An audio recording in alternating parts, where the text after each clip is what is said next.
Ok, bueno, dando continuidad, entonces habíamos quedado que también a veces la simetría de los ventrículos laterales puede estar presente. No es que cada ventrículo debe ser exactamente igual que el otro. O sea, somos por lo general asimétricos.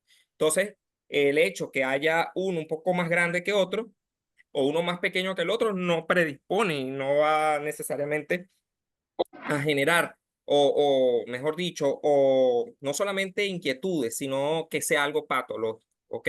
Siempre es el ventrículo lateral izquierdo el que suele ser un poquito más grande que el derecho y que se modifica, ¿no? Pero no debe, claro, lo importante es que no debe pasar de 10 milímetros de diferencia entre uno y dos. Eso sí, evidentemente nos generaría una duda.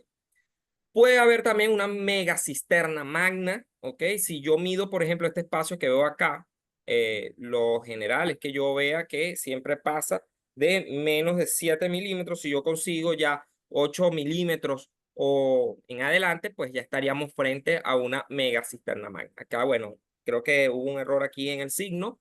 Evidentemente, ya por encima de 8 ya podríamos estar hablando de esto. Claro, tiene un límite, porque si yo veo que esto está mucho más grande de lo normal, que exagera, ejemplo, los 15, por ponerles un ejemplo, milímetros, pues ya estaremos frente a algún contexto de alguna lesión quística. Por lo tanto, siempre es importante medirlo. Este eje, vamos a decirlo, no va a tampoco excluir de que haya algún tipo de lesión quística allí. O sea, el hecho de medirlo, ok, podemos plantear que exista algún tipo de megacisterna magna, pero no necesariamente excluye algún otro tipo de patología quística.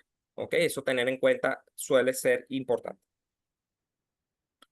Bueno, tenemos también algún quistecito que se forma, sobre todo en la misma hojas embrionarias al momento del desarrollo, encontrarse en el techo del tercer ventrículo y extenderse a través del agujero de Monroe puede ser un quiste coroideo, también puede ser denominado un quiste del tercer ventrículo, ¿ok? Lo importante es que no pasa el surco caudotalámico dentro de estas astas frontales y que tampoco va a llegar a ser exageradamente grande, porque al ser un quiste coroideo, pues debería en algún momento disolverse si forma parte del plexo coroide dismórfico. Ahora bien, hay quistes que pueden predominar, hay quistes que pueden, digamos, muy difícil que desaparezcan dependiendo del tamaño, etcétera, pero por lo general también se toma en cuenta como una variante anatómica. Hay algunas lesiones quísticas periventriculares que también pueden ser variantes anatómicas, como lo son, claro, siempre y cuando obedezcan al aspecto de collar en perla. Si hay un collar en perla, por lo general yo puedo plantear una lesión quística periventricular. Claro, le hago saber al pediatra o al neonatólogo o al intensivista pediátrico que es importante que tenga en cuenta que puede ser considerada una variante anatómica, pero que la misma en algún momento debe disolverse. Si no se disuelve, no se corrige, entonces ya puede haber una persistencia quística que más adelante nos pueda suponer ya un diagnóstico poco más definitivo. El quiste cognatal, ¿ok? Así tal cual se denomina, y pues no es más que en ese tipo de lesiones, como las vemos, forma parte de una coalescencia incompleta, ¿ok? Entonces, tal cual, a veces puede ser bilateral, incluso en este caso es bilateral. Miren que aquí cada flecha blanca señala a unos, claro, predominantemente a nivel izquierdo, pero forman parte de lesiones quísticas periventriculares, ¿ok? Lo importante, como les digo, la morfología. Ahora vamos a hablar un poquito acerca de la primera causa de la cual siempre me piden un ultrasonido cerebral, y esta es la hemorragia intracraneal, ¿ok? Primero que nada hay que conocer que la hemorragia intracraneal la vamos a ubicar en la matriz germinal. Si yo no consigo a la matriz germinal o el surco caudotalámico, pues no voy a saber precisar cuando hay una hemorragia. Entonces, recordando anatomía, cuando les precisé el surco caudotalámico, en esa región es donde yo debería comenzar a ver un cambio en la ecogenicidad. Es decir, si se comienza a ver hiperecogénica, ya yo tengo que denominar que hay una hemorragia. Ahora bien, ¿qué es lo importante de la hemorragia? Solamente decir que está. No, es importante para todos, para el neonatólogo, para el residente de UTI, de UTP, que reconozcas qué grado es esa hemorragia intracraneal. Entonces, si está localizada solamente a nivel de esa matriz, de esa región subependimaria, yo lo digo o lo ubico como un grado 1. Si la hemorragia subependimaria con sangre ya logra extenderse, logra involucrar o comprometer al lumen ventricular, ya yo observo que es grado 2 o indico que es grado 2, siempre y cuando no dilate el ventrículo, porque si lo dilata ya pasaría a ser grado 3. Y grado 4 cuando ya ocupan ambos ventrículos laterales dilatándolo, y no solamente eso, sino que a veces podemos conseguir la hemorragia a nivel intraparenquimatoso. Ambas son indicaciones o criterios diagnósticos del grado 4 en la hemorragia intracraneal de lo que respecta. Entonces, fíjense que aquí podemos observar tal cual como vemos esta imagen hiperecogénica, subependimaria. Fíjense que esto corresponde a un tejido de lo que sería sangre, ¿ok? Subependimario y sobre todo de la matriz germinal. Entonces, de esto es necesario siempre observarlo. A esto se los traigo no con la finalidad que emitan una gradación, pero sí que por lo menos reconozcan muy bien cómo se observa. ¿Ok? Ya al ustedes identificarlo, utilicen la gradación que yo les digo con la anatomía que les estoy explicando. Ahora bien, las lesiones hipóxico-isquémicas con S, no sé por qué se fue acá la Z, principalmente la leucomalacia periventricular es una de las principales y forma básicamente esencial el respeto a la sustancia gris. Es decir, que la afectación es directamente a la sustancia blanca, ¿ok? La sustancia blanca puede ser profunda o cortical. En este caso no es más que un infarto, ¿ok? Y una necrosis de la misma. Y fíjense tal cual que a nivel ecográfico lo voy a ver como un aumento de la ecogenicidad. Ese aumento de la ecogenicidad yo la debo comparar con el plexo coroideo, que es este que está acá. Este vendría siendo parte del plexo. Y si se fijan, esta ecogenicidad acá es menor que esta que está acá. Por lo tanto, al verse mucho más brillante, va a indicar que es más hiperecogénico que el plexo coroideo. Y eso me va a indicar principalmente que estamos frente a una leucomalacia periventricular. A la tercera semana ya se pueden desarrollar cambios quísticos. Ya cuando son cambios quísticos, principalmente ya dar el diagnóstico de una encefalomalacia quística, y esos quistes pueden ir aumentando de tamaño. Con respecto a las malformaciones congénitas, tenemos tres principales, que son las más importantes que les traigo. Evidentemente son muchísimas más. Les voy a pasar una guía por el grupo de WhatsApp, donde allí van a poder conseguir otros tipos de malformaciones congénitas, pero principalmente la de Chiari, la del complejo de Andy Walker y la genesia del cuerpo calloso son las principales que quiero que sepan. Entonces, bueno, cuando hablamos de Chiari, principalmente hay que tener en cuenta que no es más pues que un descenso de las amígdalas, ¿ok? Esa es la definición de este síndrome, de esta malformación. A algunos no les gustan llamarlo síndrome, sino malformación de Chiari. Bueno, eso queda independientemente del autor, pero acá la tipo 1 consiste en que va a haber un descenso de las amígdalas cerebelosas por debajo del agujero magno, ¿ok? Este vendría siendo el agujero magno, ¿ok? O la cisterna magna, y principalmente ese descenso de las amígdalas cerebelosas, este es el vermis, este que vemos acá, no debe ser mayor de 2 milímetros. O sea, sí desciende las amígdalas como acá las podemos observar, ¿ok? Aquí se ven, pero no mayor a 2 milímetros. Entonces ya eso nos hace pensar de que es grado 1 o es de tipo 1. Cuando esta pasa, esas amígdalas pasan mucho más abajo que el vermis y el tronco encefálico, inclusive llegando a obstruir el cuarto ventrículo, ya es tipo 2. Y casi siempre los síntomas son mucho más acentuados porque él hace un mielomeningocele.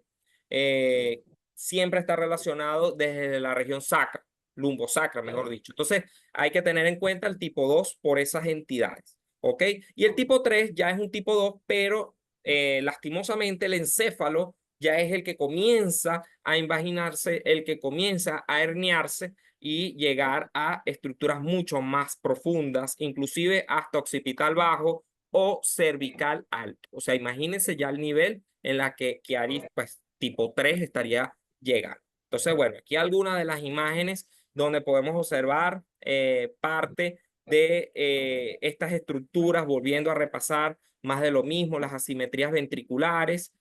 Fíjense que aquí el agujero de Monroe hace pues una dilatación bastante importante. Hay que siempre estudiar el tercer ventrículo, el cuarto ventrículo. Aquí una simetría ventricular Recuerden pues que los milímetros nos van a ayudar a identificar cuándo está grande o cuándo está pequeño uno con respecto al otro. Aquí podemos observar, miren, este tipo de las astas occipitales de los ventrículos laterales, como se pueden ver bastante dilatados, y es importante siempre medir índice de Evans para precisar lo que sería anatomía, sobre todo de ventriculomegalia o hidrocefalia. El complejo de Andy Walker, bueno, principalmente estaríamos frente a una imagen quística, ¿ok? Esa imagen quística principal ubicada en la fosa craneal posterior, y lo más importante acá es conocer que la vermis está básicamente ausente. Algunos casos lo reportan disminuido, pero casi siempre los Andy Walker que yo veo está ausente dicha vermis. Los hemisferios cerebelosos a veces uno los ubica o los intenta buscar en Dandy Walker y cuesta conseguirlo, y esto obedece principalmente a que hay una disminución del tamaño que forma parte también de un criterio ecográfico en la malformación de Dandy Walker. Y bueno, la elevación de la tienda del cerebelo obviamente va a elevarse porque esto es un espacio acá que ya ha sido sustituido por esta lesión quística que no es más que la dilatación del cuarto ventrículo. Entonces es importante tener siempre en cuenta esto. Hay muchas veces podemos conseguir una genesia del cuerpo calloso. Yo por lo general en este corte transversal, disculpen, un corte coronal, bueno, sí, sería transversal desde el punto de vista del transductor, pero principalmente no me gusta explorar la genesia del cuerpo calloso con este, sino con cortes de tipo sagittales. ¿Ok? Bueno, muchachos, esto es hasta ahora lo que sería la clase o la masterclass de ultrasonido cerebral, esperando le haya servido muchísimo. Esta es la primera fase, ¿ok? De esta masterclass, lo que es el componente teórico, el componente práctico. Ahora la segunda fase va a ser un caso o algún casito que tengo por allí guardado para pasárselos por el grupo, para hacer el ejercicio, para que vayamos viendo. Disculpen, y sobre todo lo que sería principalmente el material informativo, que también lo tengo por acá, para hacérselos llegar y puedan también disfrutar de la clase con un material bibliográfico sustentado, bastante necesario, que les va a servir de mucha ayuda. Otra siguiente fase es que pues varios colegas no van a poder conectarse o no pudieron conectarse, mejor dicho, a la clase, a la masterclass de hoy de ultrasonido cerebral. Sin embargo, evidentemente esto está grabado y lo vamos a subir a YouTube para que a través de esa plataforma puedan del mismo modo disfrutar de la clase. ¿Okay? Lo otro que quería comentarles es que esta clase también tiene un plus, y el plus es ultrasonido transcranial. ¿Ok? El ultrasonido transcranial también se los voy a hacer llegar por el grupo. Evidentemente, esto es un tipo de Doppler mucho más especializado, pero para que tengan en cuenta que la parte cerebral en adultos también puede ser explorada, aunque ya las fontanelas estén cerradas. Hay técnicas y ventanas occipitales, ventanas temporooccipitales que nos pueden ayudar muchísimo lo que sería el abordaje. ¿Ok? Eso también se los voy a hacer llegar. Las láminas están a la orden, los que quieran las láminas, las diapositivas, se las puedo pasar para que se puedan poner también al día con esto, y puedan ir repasando sobre todo los cortes cerebrales que vimos en un comienzo. Cada corte, el del antifaz, el del toro, el de los bastones navideños, el de el arbolito de Navidad, la C invertida que corresponde a la perimes encefálica, la cisterna, la Y de la cisura de Silvio. Todos son estructuras anatómicas precisadas, estudiadas, que deben ser valoradas. Entonces, siempre en radiodiagnóstico debemos acostumbrarnos a medir, ya eso se los dije en un principio, no debo dar diagnósticos por medidas que yo no estoy midiendo literalmente, sino que más bien al ojo clínico lo veo, no debe ser así. En radiodiagnóstico debe ser sustentado, y las medidas con el cuadro es necesario que lo tengan en cuenta siempre y lo valoren. Bueno, muchachos, todavía quedan algunos minutos, abro el ciclo de preguntas y respuestas. No sé si alguien tenga algún tipo de aclaratoria, duda, inquietud, que podamos acá conversarlo. Y si no, pues igual por el grupo de WhatsApp podemos comentarlo.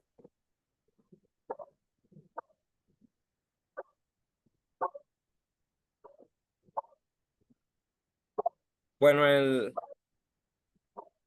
doctor Grisanti, ¿qué tal la clase? todo fino. Tú que estabas interesado en ultrasonido cerebral.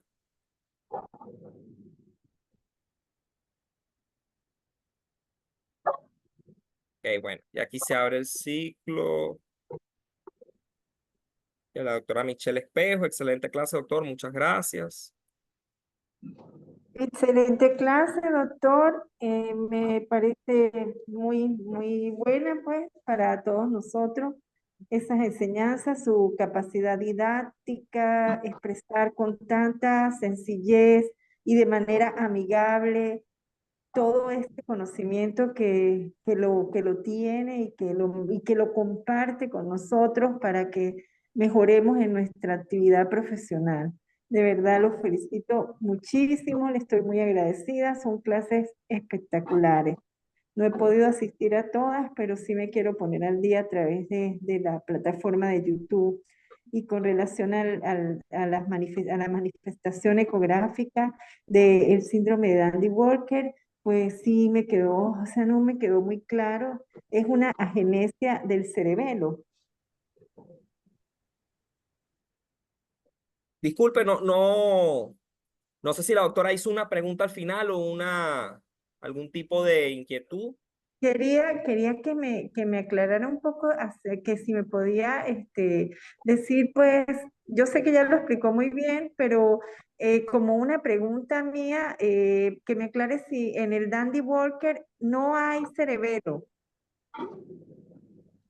Bueno, Es realmente una sí hay pregunta. cerebelo, sí hay. Lo que ocurre es que recordar, claro, coloco esta lámina para volvernos a enfocar las imágenes, ¿no? Es importante tener en cuenta que, o sea, cuando el cuarto ventrículo se dilata tan severamente, como en estos casos, claro, Danny Walker también tiene una gradación bastante compleja, ¿no? Desde el punto de vista tomográfico, en las cuales, bueno, a mí me ha tocado, creo que una o dos oportunidades verlo. Uno fue en posgrado, otro fue hace como 3 años más o menos. Es algo muy poco común. Realmente el neuroradiólogo es el que está como más enfrentado a este tipo de retos diagnósticos. Sin embargo, cuando usted se da cuenta, todos los Andy Walker comparten una misma característica y es la dilatación del cuarto ventrículo. Lo que pasa es que a nivel ecográfico, dilucidar tantas cosas del Andy Walker suele ser un poquito complejo, pero se ve tal cual como una imagen anecoica. Cuando yo hablo anecoico, es líquido, es decir, no está libre de ecos, no hay ecos allí. Entonces, ¿qué ocurre principalmente?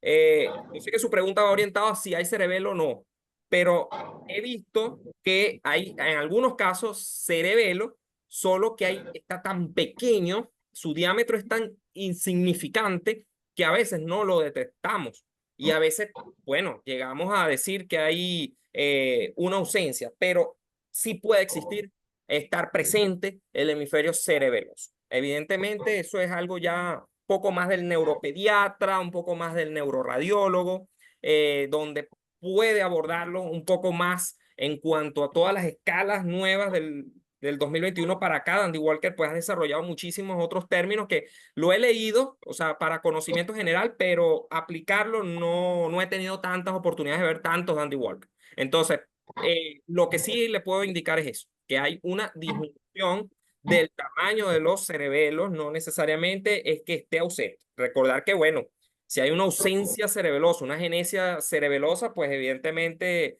es un paciente que va a ser incompatible con la vida, evidentemente. ¿Ok? Gracias, doctor. Vamos a ver qué otra pregunta hay por acá. Bueno, el doctor Carlos Albia nos comenta si tiene un ejemplo de reporte del estudio, ya que hay personas que les gustan medidas, otros solo el reporte de las ecogenicidades. Sí, claro que sí. Yo tengo informes.